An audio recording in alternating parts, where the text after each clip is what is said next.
Bendito Dios, te damos muchas gracias en esta tarde, Señor. Te damos gracias, Señor, porque tú te manifiestas, Señor, de muchas formas a tu pueblo. Podemos ver, Señor, tu gloria, podemos ver tu majestad, Señor. Pero, Señor, tu pueblo está cegado, Señor. No alcanza a comprender todas tus maravillas, Señor. No responde conforme a tu palabra, Señor. Ayúdanos, Señor, a poder distinguir correctamente lo que tienes preparado para el día de hoy, para tu pueblo, Señor. Ciertamente, Señor, tu pueblo tiene comezón de oír, Señor. Pero ciertamente, Señor, no de fábulas, sino tu poderosa palabra, Señor, que proviene de ti. Queremos pedirte, Señor, en el nombre de nuestro Señor Jesucristo, que tu Santo Espíritu convenza nuestros corazones todo aquello, Señor, que tú hablarás a tu pueblo. Gracias te damos, Dios, en el nombre que es sobre todo nombre, en el nombre de nuestro Señor Jesucristo te damos gracias, Dios. Amén, Padre.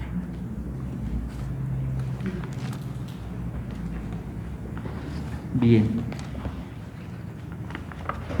Muy bien, hermanos, el día de hoy vamos a continuar haciendo este pequeño paréntesis que venimos ya desarrollando por varios domingos, hermanos. Si nos acordamos, estábamos hablando acerca de la confesión belga o la confesión de los Países Bajos. Por unos momentos, hermanos, vamos a dejar esos temas y vamos a continuar lo que el calendario litúrgico nos está marcando. Pero ¿qué es lo que a qué nos estamos refiriendo con el calendario litúrgico?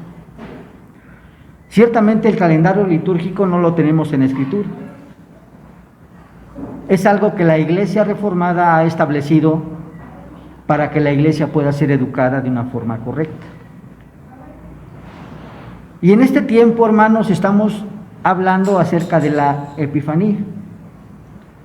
Y la Epifanía, hermanos, abarca un periodo muy amplio. Empieza desde el 6 de enero y va a terminar hasta el día 14 de febrero. Si recordarán, hermanos, se predicó del 6 de enero acerca de los sabios de Oriente. Y debe de concluir este periodo, hermanos, con la predicación de la transfiguración de nuestro Señor Jesucristo. Ciertamente en todas las iglesias reformadas se deberían de predicar estos temas, hermanos. Pero podemos ver que no todas las iglesias que se dicen reformadas se alinean a esta forma de predicación, hermanos, sino que sacan temas que no tienen nada que ver con lo que en realidad la iglesia está celebrando en este tiempo. Los temas que se tenían que haber predicado en este periodo de la Epifanía, hermanos, son los siguientes. Primero se debería de predicar acerca de la aparición de los magos de Oriente, cómo el Señor en su misericordia trajo a estos gentiles para que lo adoraran.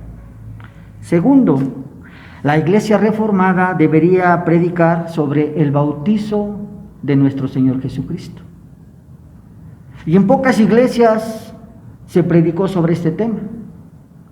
La Iglesia Reformada también debería predicar sobre la circuncisión de Jesús como la señal del pacto. Y también vemos que en muchas iglesias reformadas no se predicaron, hermanos. También se tuvo que haber predicado sobre la presentación de nuestro Señor Jesucristo en el templo. Y de la misma forma, hermanos, vemos que en muchas iglesias que se dicen reformadas, tampoco se predicó sobre ese tema. Y en predicaciones previas, hermanos, hablamos y dijimos que no debemos de dejar pasar por alto la transfiguración de nuestro Señor Jesucristo. Y este pasaje que nosotros encontramos en el Evangelio según San Mateo en Marcos y en Lucas, es de vital importancia, hermanos. Porque la Epifanía, hermanos, es la manifestación de nuestro glorioso Dios. Cómo Dios se manifiesta a la raza humana. Podemos ver en el nacimiento de nuestro Señor Jesucristo cómo Dios se manifiesta como su Salvador. Podemos ver, hermanos, precisamente en el bautizo, cómo se manifiesta nuestro Señor como cabeza de su pueblo. Podemos ver precisamente en la circuncisión cómo nuestro Señor Jesucristo cumple con las leyes de Moisés. Y ahora es la señal del pacto de que Él pertenece a ese pueblo elegido. Y esa circuncisión apunta al sufrimiento de nuestro Señor Jesucristo. Podemos ver también, hermanos, que en la presentación de nuestro Señor Jesucristo no es por voluntad humana que nosotros reconozcamos a Jesús en el templo como su Señor, sino podemos leer las Escrituras y cómo el Espíritu de Dios estaba en Simeón y cómo reconoció a su Salvador, reconoció a su Señor, hermano. Y ahora nos encontramos con un tema que también es de suma importancia, pero que muchas veces tiene mucha confusión a la hora de que se explica. Y nos estamos refiriendo, hermanos, acerca de esta transfiguración que hizo nuestro Señor Jesucristo. Este tema, hermanos, lo vamos a encontrar en la Escritura, ciertamente. Lo vamos a encontrar en los 3 evangelios sinópticos. Lo vamos a encontrar en el Evangelio de Mateo, lo vamos a encontrar en el Evangelio de Marcos y también lo vamos a encontrar en el Evangelio según San Lucas. En cada uno de estos evangelios, hermanos, lo vamos a encontrar de una forma similar, pero cada uno de ellos tiene características muy especiales que cada uno de estos autores encontraron importantes, aunque de una forma sinóptica los 3 evangelios se complementan y podemos comprender de una forma clara lo que significa la transfiguración de nuestro Señor Jesucristo. Pero para poder comprender este relato que encontramos tanto en Mateo, Marcos y Lucas, es necesario que hagamos un pequeño contexto y veamos qué era lo que estaba sucediendo en esa época, en ese tiempo, cuando nuestro Señor Jesucristo se transfiguró, hermanos. La palabra de nuestro Dios registra de una forma clara, hermanos, que ciertamente nuestro Señor Jesucristo, dice la palabra de nuestro Dios, que venía y fue a la región de Cesarea de Filipos. Y ahí se encontró con sus discípulos. Y al encontrarse con sus discípulos, conocemos muy bien esta parte de la historia, hermanos. Nuestro Señor le preguntó a sus discípulos que qué pensaba la gente acerca del Hijo del Hombre. Y podemos, al leer la Escritura, comprender que muchos pensaban de diferente forma.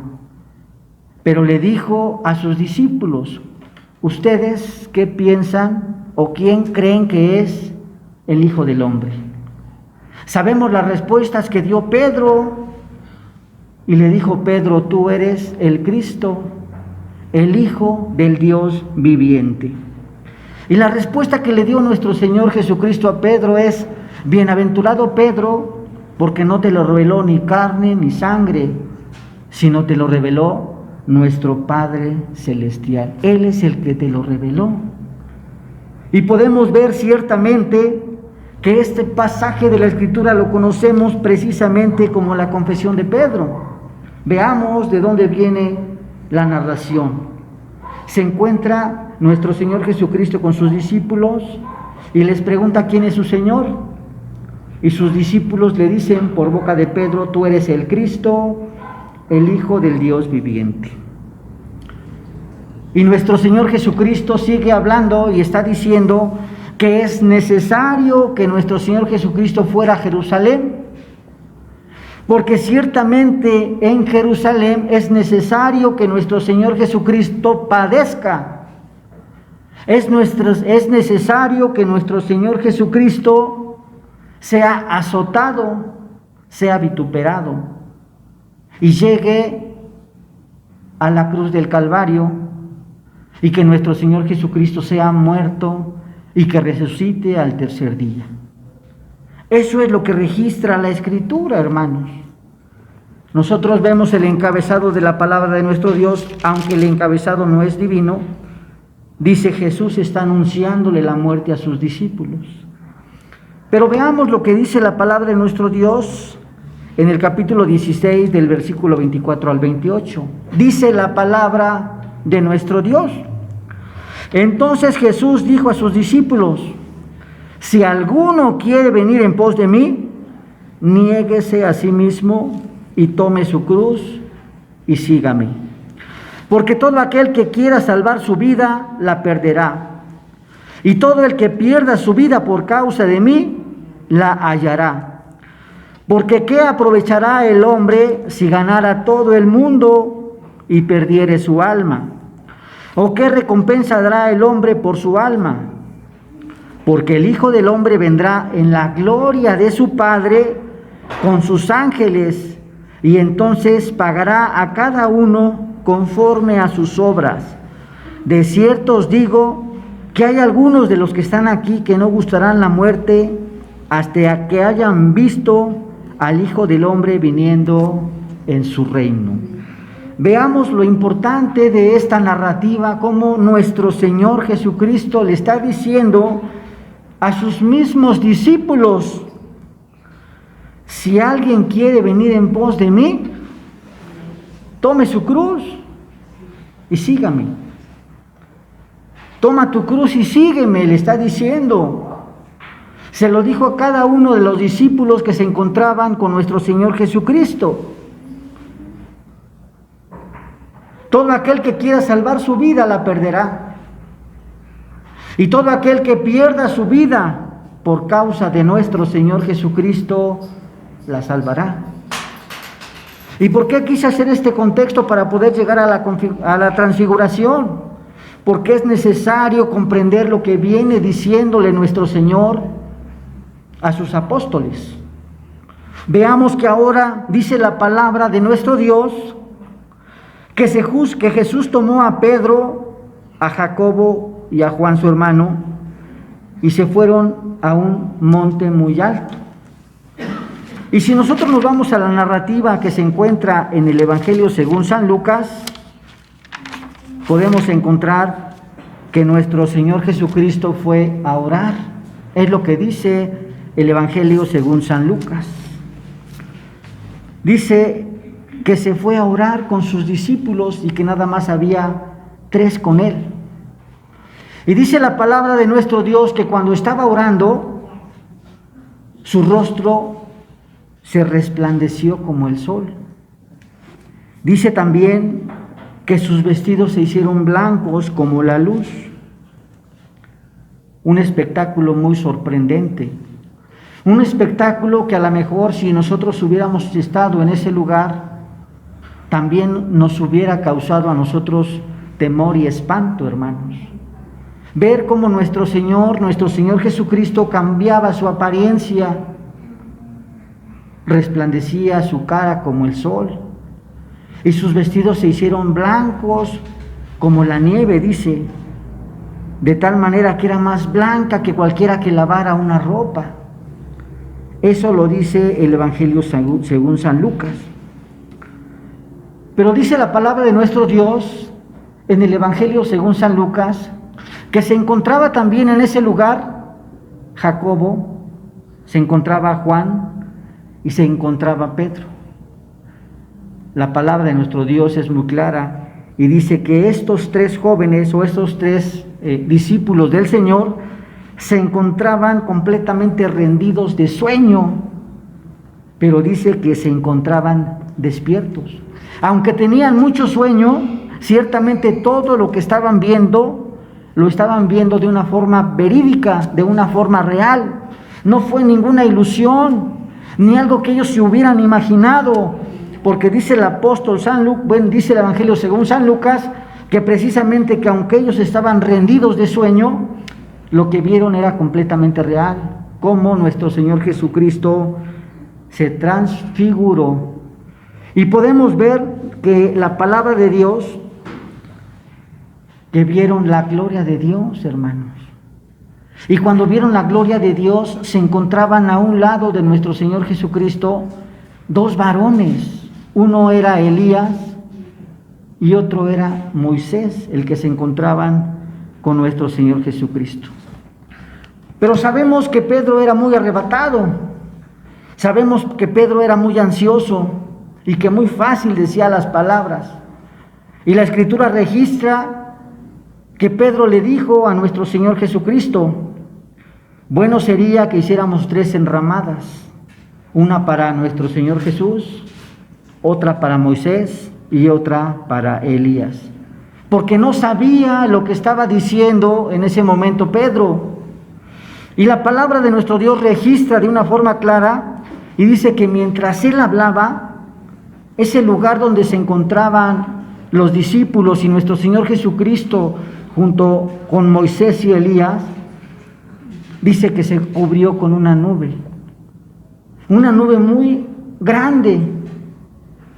Y dice que cuando esta luz los cubrió, o esa nube los cubrió, se oyó una voz en esa nube que decía: este es mi Hijo amado, en quien tengo complacencia, a él oíd.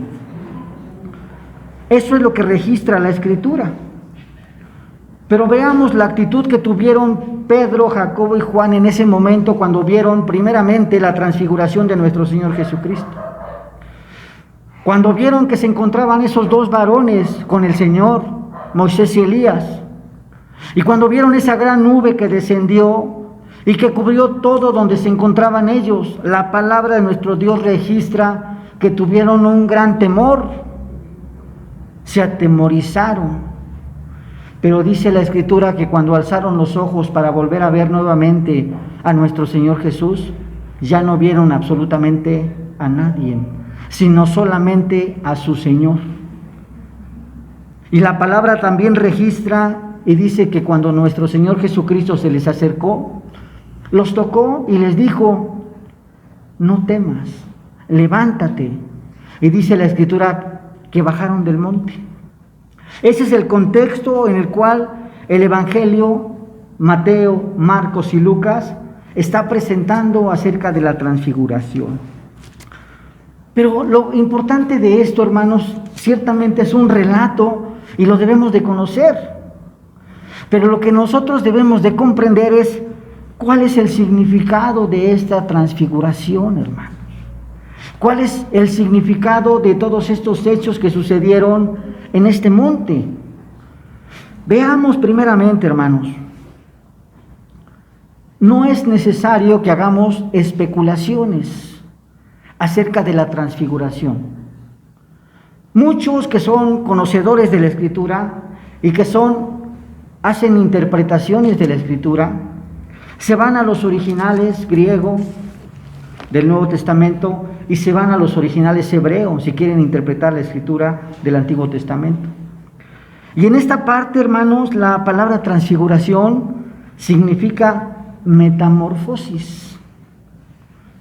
Pero podemos entender, hermanos, que lo que sucedió en esta transfiguración no fue una metamorfosis, porque una metamorfosis es cuando algo cambia de naturaleza. Por ejemplo, cuando un capullo se convierte en mariposa. Pero veamos que con nuestro Señor Jesucristo no sucedió así. La naturaleza de nuestro Señor Jesucristo no cambió. Podemos ver ciertamente de una forma simple lo que sucedió con nuestro Señor Jesucristo. Estaba manifestándose su naturaleza divina delante de aquellos hombres. Se estaba manifestando la gloria de Dios en Jesús. Era lo que estaban viendo esos testigos, que estaban viendo lo que Jesús estaba haciendo. Dice la palabra de nuestro Dios, hermanos, en 2 de Pedro, capítulo 1, versículo 16 al 18, que nosotros ya leímos, hermanos, veamos. Porque cuando Él recibió de Dios, Padre, honra y gloria, le fue enviada desde la magnífica gloria una voz que decía: este es mi Hijo en el cual tengo complacencia. Dice: nosotros oímos esta voz enviada del cielo cuando estábamos con Él en el monte santo. Dice en el versículo 16: hemos visto con nuestros propios ojos su majestad. Hemos visto cómo nuestro Señor Jesucristo se vistió de gloria. Hemos visto cómo nuestro Señor Jesucristo manifestó su naturaleza divina. No una transformación que muchas personas pudieran pensar como si se hubiera vuelto un ángel o como si su naturaleza humana hubiera cambiado. No. Lo que estaba haciendo en esta transfiguración era, por un breve de tiempo, manifestar su naturaleza divina de nuestro Señor Jesucristo. Y vemos esa naturaleza divina, como dice la Escritura en el libro a los Hebreos, hermanos, capítulo 1, versículo número 3. Siendo Él, refiriéndose a nuestro Señor Jesucristo, el resplandor de su gloria, la imagen misma de su sustancia, y quien sustenta todo con el poder de su palabra. Veamos lo que estaba haciendo nuestro Señor Jesucristo en este monte. Estaba manifestando su naturaleza divina delante de esos tres testigos. Se estaban manifestando la gloria de Dios. Estaba manifestándose precisamente como nuestro Señor Jesucristo iba a ser cuando ya por segunda vez, cuando Él se encontraba con el Padre. Veamos, hermanos. Se encontraba nuestro Señor Jesucristo, que es precisamente la imagen del Dios mismo. La naturaleza que tenía nuestro Señor Jesucristo es una naturaleza divina.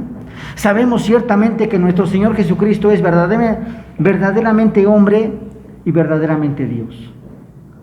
Pero en este momento estaba siendo presente, aún de un poco instante, su naturaleza divina. Veamos, se encontraba Moisés, por quien dio la ley de Dios. Se encontraba también Elías, quien de los profetas de Dios no probó la muerte, sino que el Señor se los llevó en un carro de fuego, en un torbellino. Recordemos lo que dice la palabra de nuestro Dios. Pero quisiera que viéramos el contexto de una forma general, lo que estaba sucediendo en este monte, hermanos. Veamos.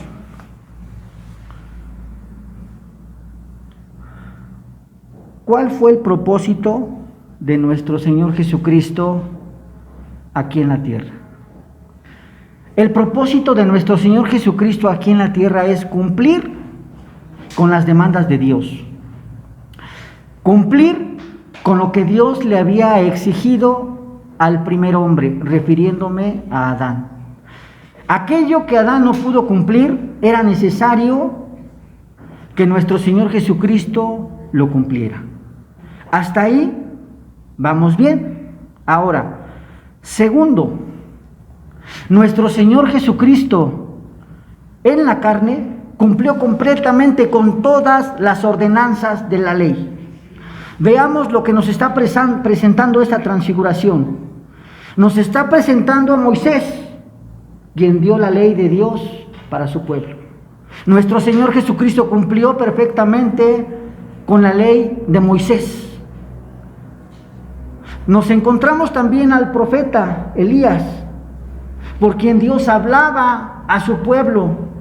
Y dice la Escritura en Lucas 24:44 que era necesario que nuestro Señor Jesucristo cumpliera con todas las exigencias de la ley, que cumpliera con los mandatos de Moisés y que cumpliera con todas las ordenanzas de los profetas. Entonces veamos lo que estaba sucediendo en ese momento. Nuestro Señor Jesucristo estaba vestiéndose de gloria y de magnificencia porque había cumplido perfectamente con las ordenanzas de Moisés y con las ordenanzas de los profetas. lo que dice Lucas 24, versículo 44, hermanos. Dice la palabra de nuestro Dios en el Evangelio de Lucas 24, 44. Estas son las palabras que os hablé cuando estando aún con vosotros, que era necesario que se cumpliese todo lo que está escrito de mí en la ley de Moisés, en los profetas y en los salmos. Podemos ver, hermanos, por lo tanto, que es de suma importancia esta transfiguración de nuestro Señor Jesucristo. Porque, ¿cuál era el propósito de la ley? El propósito de la ley es, si tú la cumples, serás glorificado y vivirás. Eso es lo que dice la ley. Y vemos que el único que pudo cumplir con la ley de Dios fue nuestro Señor Jesucristo. Y entonces podemos ver ciertamente ahora cómo nuestro Señor Jesucristo está vestido de gloria, de magnificencia, porque pudo cumplir completamente con toda la ley de Dios. Pero ciertamente nosotros sabemos que esta manifestación fue temporal, porque todavía le faltaba padecer en la cruz, hermanos. Todavía no se había cumplido completamente con su obra de redención aquí en la tierra. Y podemos ver ciertamente que cuando Dios se manifestó de esta forma, tenía estos testigos que lo estaban viendo, que estaban viendo a nuestro Señor Jesucristo. Veamos cuál es la actitud de estos que estaban viendo este evento tan importante. La palabra de nuestro Dios está registrando y está diciendo que se encontraba Pedro, se encontraba Jacob y se encontraba Juan. Y cuando vieron este espectáculo tan impresionante, no lo alcanzaron a comprender. No alcanzaron a comprender cómo Cristo Jesús había obedecido con toda la ley. Tenía presente la ley, tenía presente a los profetas y había sido glorificado por la obediencia a la ley. Ellos no alcanzaron a comprender lo que nuestro Señor Jesucristo les estaba manifestando a estos tres testigos. Y eso no lo alcanzaron a comprender por el pecado, hermanos. ¿Y por qué digo por el pecado? Porque ciertamente dice la Escritura que cuando estos tres varones de Dios vieron esta manifestación, tuvieron temor. Veamos qué fue lo que pasó en Edén. ¿Qué fue lo que pasó cuando el primer hombre pecó? La palabra de nuestro Dios es muy clara y dice que cuando el primer hombre pecó, escuchó la voz de Dios que andaba en el huerto y el hombre se escondió y tenía miedo. Podemos ver, hermanos, que a partir de ese momento todos los hombres se esconden de la majestad de Dios. Todos los hombres tiemblan ante el poder de Dios. Todos los hombres tiemblan ante la ley de Dios. Y estos hombres no serían ¿cómo podríamos decir? Estos hombres no serían, pues sí, la excepción. Porque aunque estos hombres estaban con nuestro Señor Jesucristo, ciertamente todavía el pecado los arrastraba a estos hombres. Y al ver la gloriosa majestad de Dios, tuvieron temor. Tuvieron temor de que ciertamente se encontraba presente el Dios Santísimo en ese lugar con ellos. Pero veamos, hermanos, lo importante de esta transfiguración, que nuestro Señor Jesucristo cumplió con la ley. Y al cumplir con la ley fue glorificado de una forma perfecta por el cumplimiento de esta ley, por su obediencia perfecta a la ley de Dios. Y ciertamente podemos ver que aunque muchos pueden ver esas maravillas, no alcanzan a comprender lo que nuestro Señor Jesucristo está haciendo. Veamos qué es lo que dice la Escritura cuando se oyó la voz del cielo y que decía: este es mi Hijo amado, en quien tengo complacencia, a Él oíd. Porque ciertamente lo que está diciendo ahora la Escritura es que ahora nosotros que creemos en nuestro Señor Jesucristo, ya no somos condenados por la ley. Ahora nosotros no tenemos que cumplir con la ley de Moisés, ni con los profetas. Nos está declarando el Padre de una forma clara a quién debemos oír. Debemos oír precisamente ahora a nuestro Señor Jesucristo, porque es el único que tiene palabras de vida eterna. Es el único que tiene palabras de consuelo para su pueblo. Es el único que puede darle la salvación a su pueblo. Nadie más lo puede hacer. Nuestro Señor Jesús cumplió con todas las ordenanzas de la ley. Y al cumplir con todas las ordenanzas de la ley, en ese momento de la transfiguración, fue glorificado, fue transformado, porque había cumplido con todo lo que Dios había demandado a su pueblo. Hasta ahí nuestro Señor Jesucristo cumplió y lo hizo por nosotros. Pero veamos la declaración del Padre cuando le habló a estos testigos que se encontraban en ese lugar y que les dijo: a Él oíd. Es necesario que el pueblo de Dios escuche la voz de Dios. Es necesario que el pueblo de Dios siga a nuestro Señor Jesucristo, porque es el único que nos puede a nosotros dar vida. En ninguno otro tenemos salvación más que en Cristo Jesús, hermanos. Y veamos ahora en este tiempo, hermanos.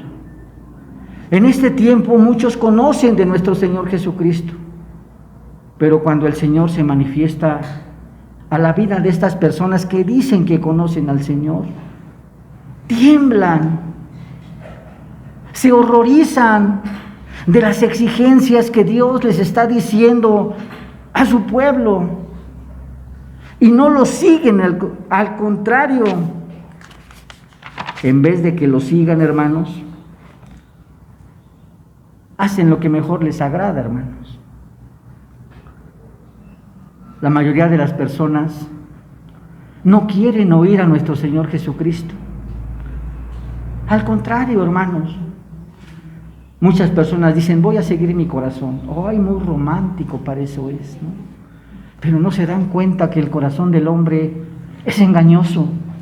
No se dan cuenta que el corazón del hombre es perverso. No se dan cuenta que no deben de seguir al hombre, sino que al único que deben de seguir es a nuestro Señor Jesucristo. Por eso, en ese monte le estaba diciendo Dios a estos tres testigos: a Él es al único que nosotros debemos de seguir, a Él debemos de oír. No lo alcanzaron a comprender, al contrario, temblaron por lo espantoso que se encontraba en ese momento la situación, por ver la gloria de Dios.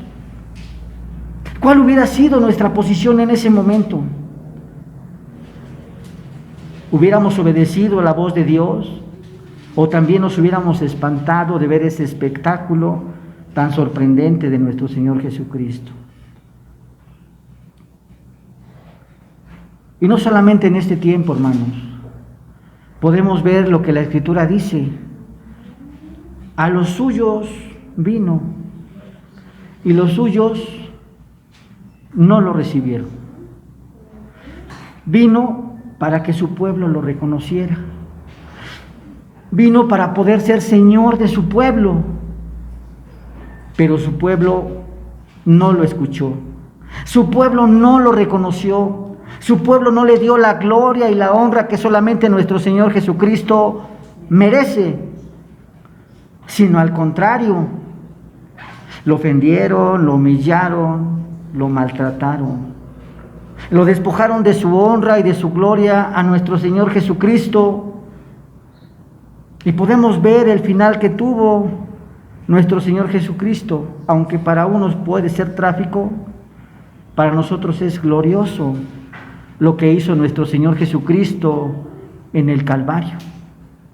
Pero su propio pueblo era el que tenía la obligación de escuchar y de oír a nuestro Señor Jesucristo. Su propio pueblo lo desechó. No quiso saber nada de su Señor. Los sacerdotes, los escribas, aquellos prelados de ese tiempo, que según conocían muy bien la ley de Dios, también estas palabras que Dios habló a estos tres hombres eran para estos, a él oír. Pero cada vez de que escuchaban hablar a nuestro Señor Jesucristo, se enfurecían, se enojaban, crujían los dientes, porque las palabras que nuestro Señor Jesucristo le hablaba a estos conocedores de la ley eran palabras de verdad, pero los confrontaban con su pecado, los confrontaban con todo aquello que habían cometido mal, y en vez de seguir a nuestro Salvador, lo rechazaban, odiaban las enseñanzas de nuestro Salvador. Pero dice la palabra de Dios, a lo suyo vino y los suyos no lo reconocieron. Pero veamos lo importante del la siguiente parte del versículo. Mas a todos los que le recibieron, a los que creen en su nombre, les dio potestad de ser hijos de Dios. Entonces, hermanos, ciertamente es de suma importancia lo que le está diciendo ahora Dios a esos tres testigos por medio de esa voz que se oyó en ese monte. A él oíd. Y ahora que nosotros, que éramos extraños y que hemos sido ahora injertados en este precioso linaje, nos está hablando a nosotros que escuchamos todas las palabras de nuestro Dios, que escuchamos todo lo que el Señor tiene para nosotros, porque solamente en Él hay palabras de vida eterna. Veamos lo que dice el Evangelio según San Juan, capítulo número 6.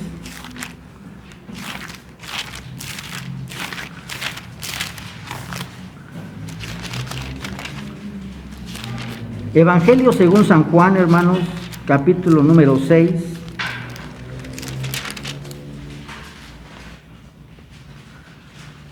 Versículos del 60 al 69, sigan con su vista, hermanos.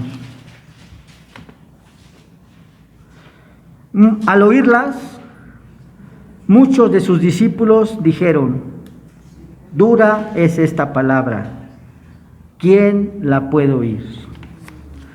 Sabiendo Jesús en sí mismo que sus discípulos murmuraban de esto, le dijo: ¿esto os ofende? ¿Pues qué? Si vedes al Hijo del Hombre subir a donde estaba primero, el Espíritu es el que da vida, la carne para nada aprovecha. Las palabras que yo os he hablado son espíritu y son vida, pero hay algunos de vosotros que no creen. Pues Jesús sabía desde el principio quiénes eran los que no creían y quiénes le habían de entregar. Y dijo: por eso os he dicho que ninguno puede venir a mí si no le fuere dado del Padre. Desde entonces muchos de sus discípulos volvieron atrás y ya no andaban con él.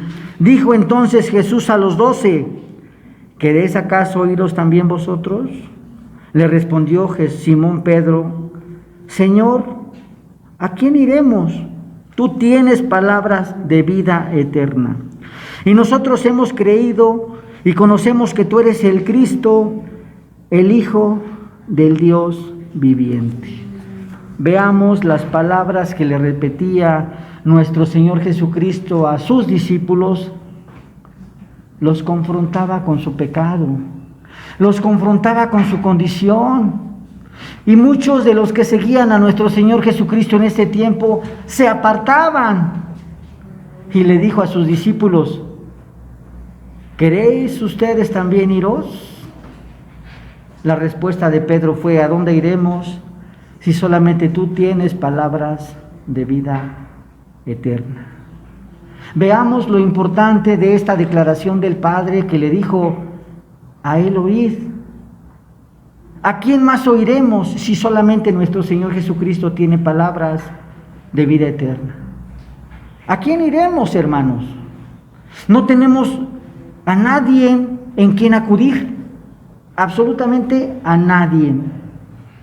Muchos dicen que siguen a nuestro Salvador, Muchos dicen que siguen a nuestro Señor Jesucristo, pero cuando el Señor nos confronta con nuestra condición, con nuestro pecado, con nuestra vida, hermanos, no nos agrada la forma en que el Señor nos está tratando y parece que fuéramos como aquellos discípulos que se van, porque no queremos ser exhortados por nuestro Señor y nuestro Salvador.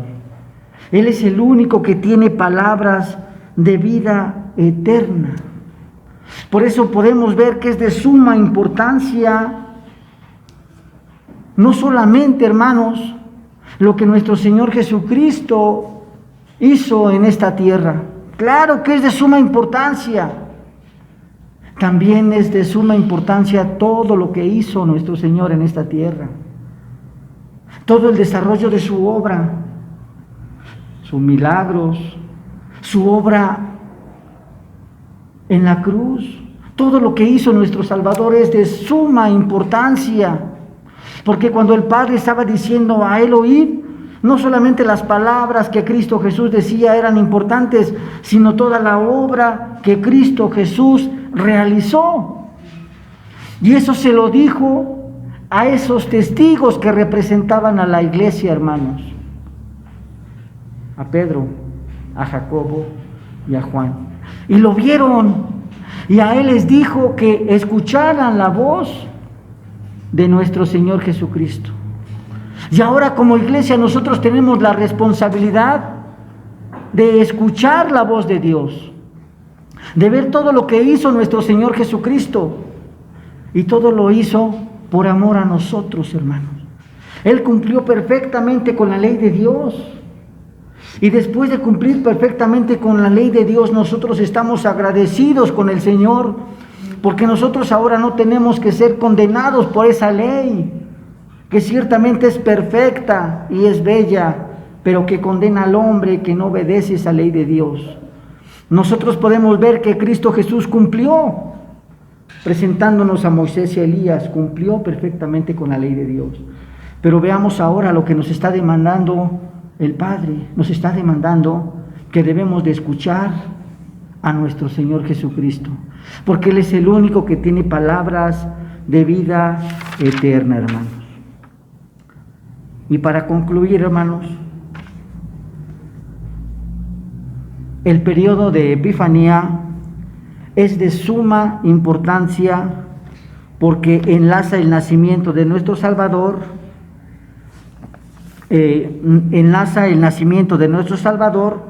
como el Señor llamó a formar parte de su pueblo a los gentiles, a los sabios de Oriente, como Jesús tomó su lugar de autoridad cumpliendo con las exigencias de la ley de Dios en la circuncisión y en el bautizo, y en la presentación como llamó para ser por su Santo Espíritu a que conozcan a Cristo Jesús como Señor y Salvador del mundo.